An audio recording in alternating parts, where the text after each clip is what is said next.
Okay, so this talk is called Stakes is High. I kind of adapted it from a few talks that I've given in this class. What are the methodological stakes in language literacy and hip hop research? And that's something that I asked you guys in your reflective writing that you did the other day, right? What is at stake for you? And what is at stake for the communities that you're researching when you do your research?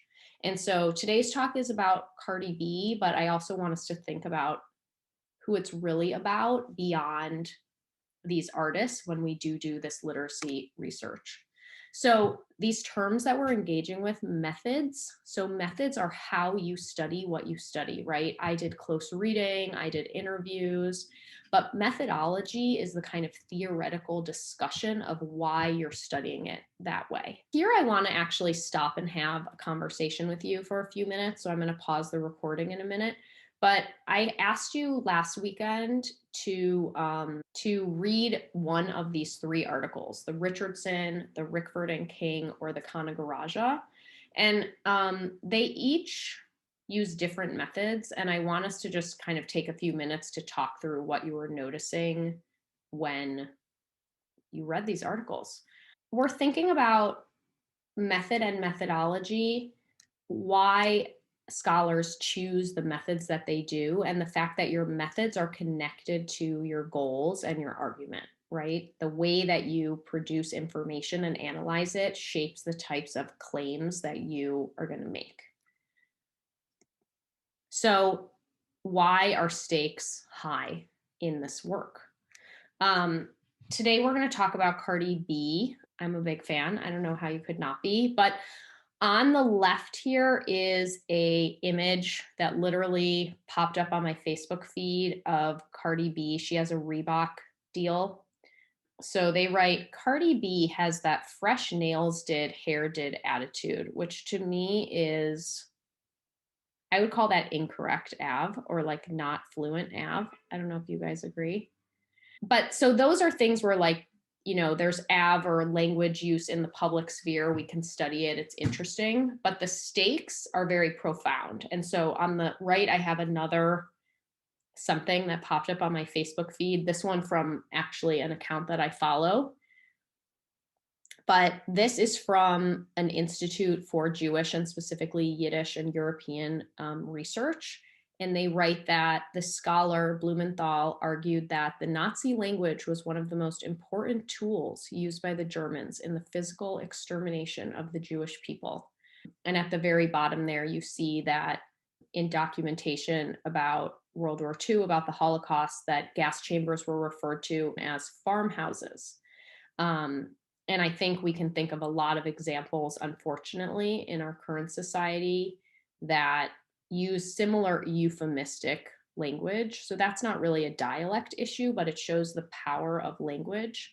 Something I've noticed among abolitionists more and more is that they're talking about kids in cages or putting people in cages, right? Trying to break through that euphemism of imprisonment, which kind of goes to this black box versus a cage is so much more visceral and kind of cuts through our sort of rejection of like dealing with that.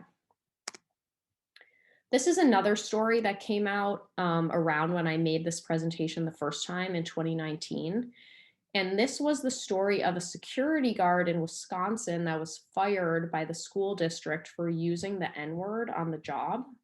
And the school district defended itself by saying that they had a zero tolerance policy about using the N-word in their schools, which sounds well and good until you start digging into the story and you find out that the security guard was Black himself. And actually, he was telling a Black student to not call him the N-word. Wisconsin has one of the worst states for racial disparities in the country. And so there's interesting questions there about what actual work does having a zero tolerance policy for the N-word do at schools that are sometimes maybe full of Black students that do use that word, that are run by white people that do not use that word and made that rule? And so there's really interesting kind of messed up dynamics here, right? So doing a more cultural analysis in addition to just the language question allows us to see these complexities. When do we get to Cardi B? Oh my God, she's here.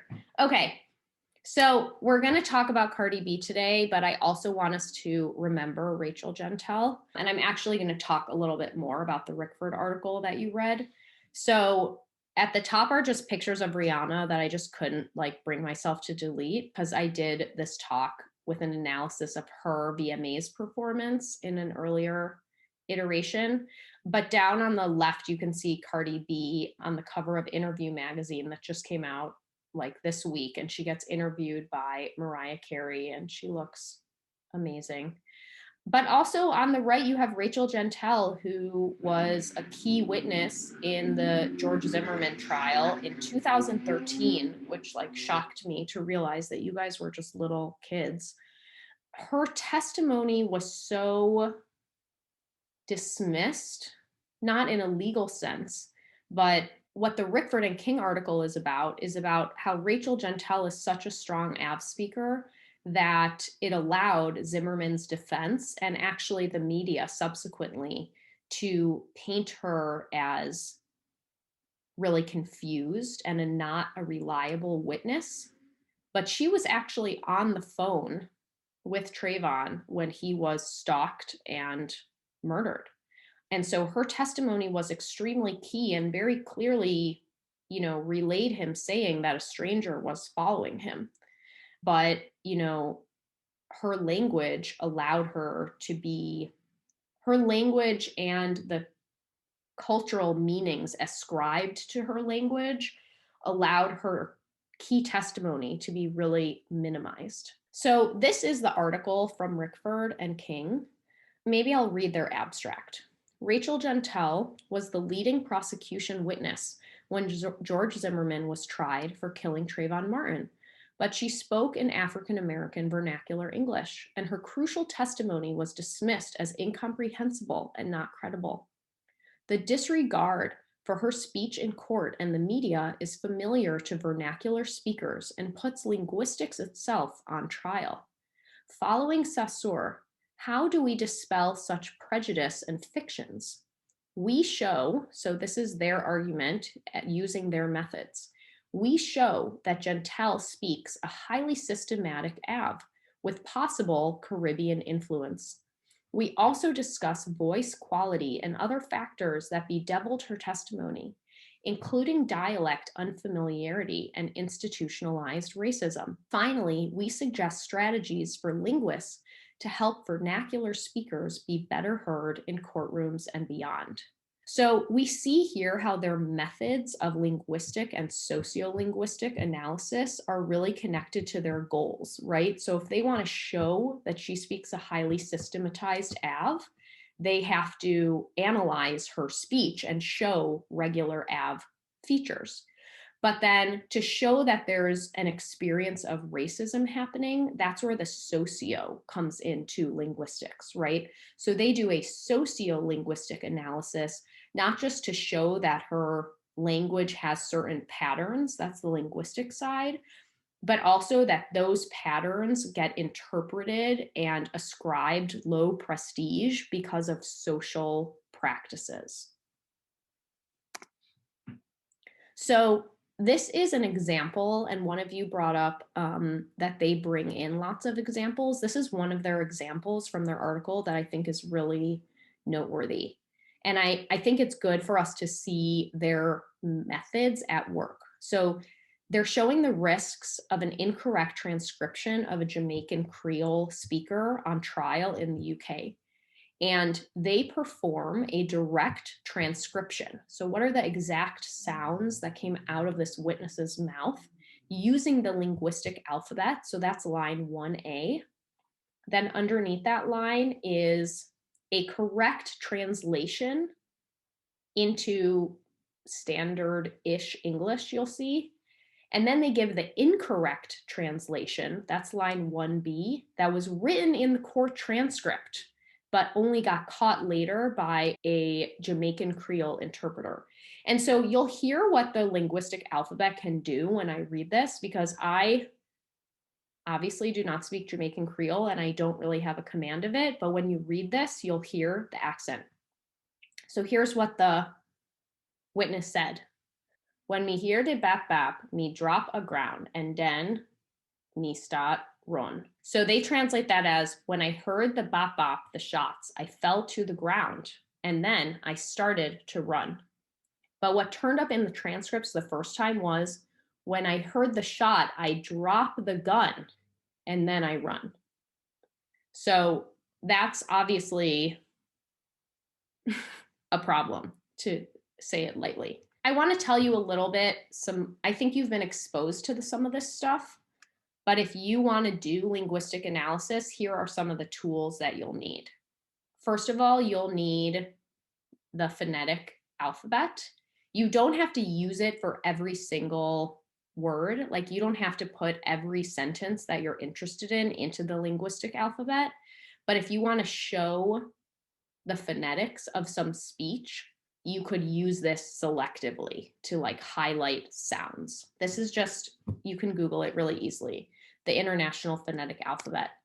Then you also need to know some rules of grammar, right? So Rickford and King show that Gentile has regularized Av grammar. So you have to know some of Av grammar if you're trying to talk about it. Or like if you're studying Asian rappers and you're showing them move between multiple languages, if you want to show that they're doing something grammatical, like you'll have to know a little bit of those grammars to make those analyses. So some things that come up a lot in studies of Av are the dropped copula. So in English, you have to use the verb to be a lot. So like if I said, I am fine, or I am good, that's not even actually correct technically, right? But I would always say am.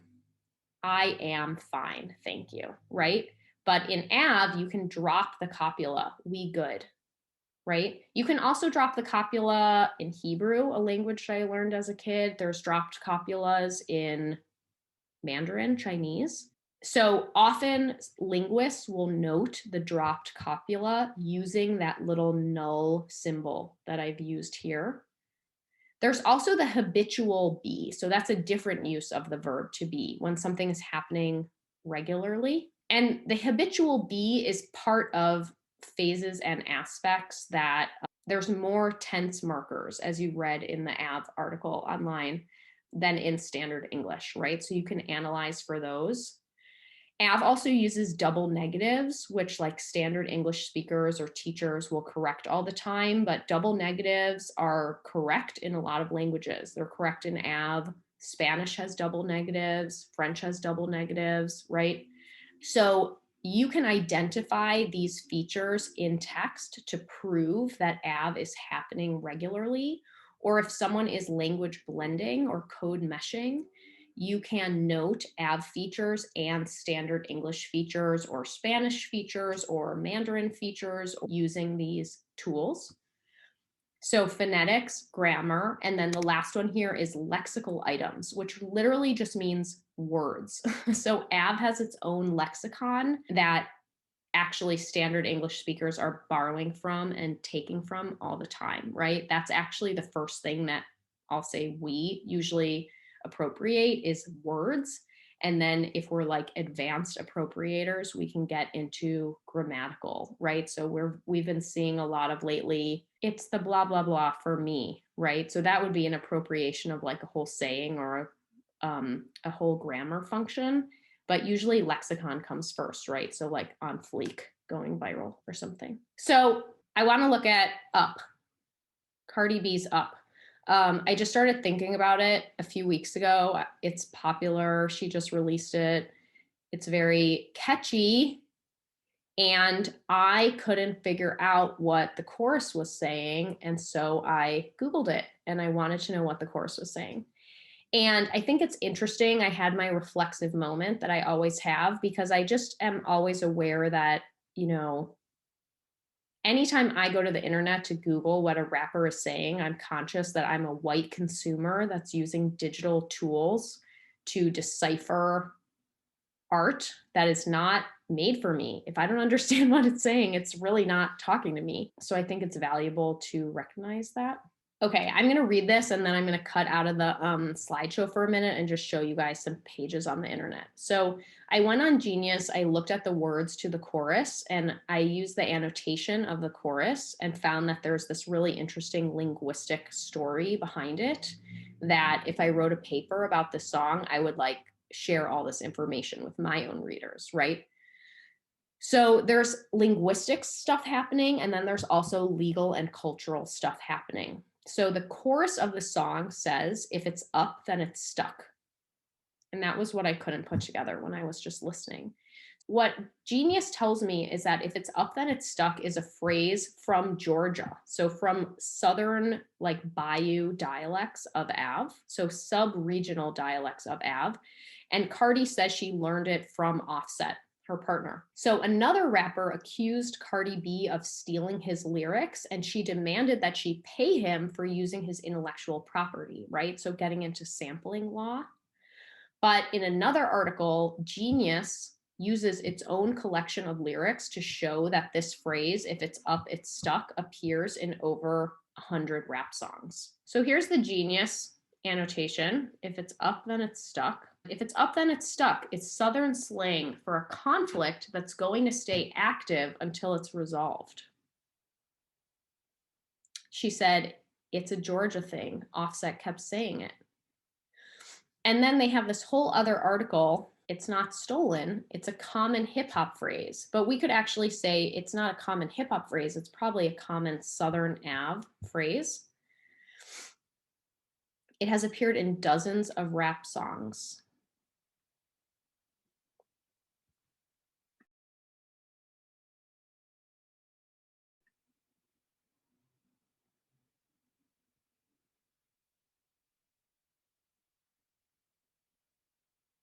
So Genius says the phrase refers to an issue that won't go away until it's properly resolved. And it traces its roots to Southern regional slang with popularity among rappers in Baton Rouge, Mobile, and Atlanta. Genius lyric records show nearly 100 variations of if it's up, it's stuck. So I just thought that was really interesting and like a super interesting case study of a song. I just Googled it for my own joy. But then when I saw this whole story, I started thinking about this lesson. Okay, I'm going to play the video, but I want you to especially like listen to her delivery. But the fashion is too good to skip. If I was going to analyze this song, the first thing I would do is prepare the transcript. So I just went on Google and found the lyrics, but I also adjusted them for a 4-beat poetic or like musical line.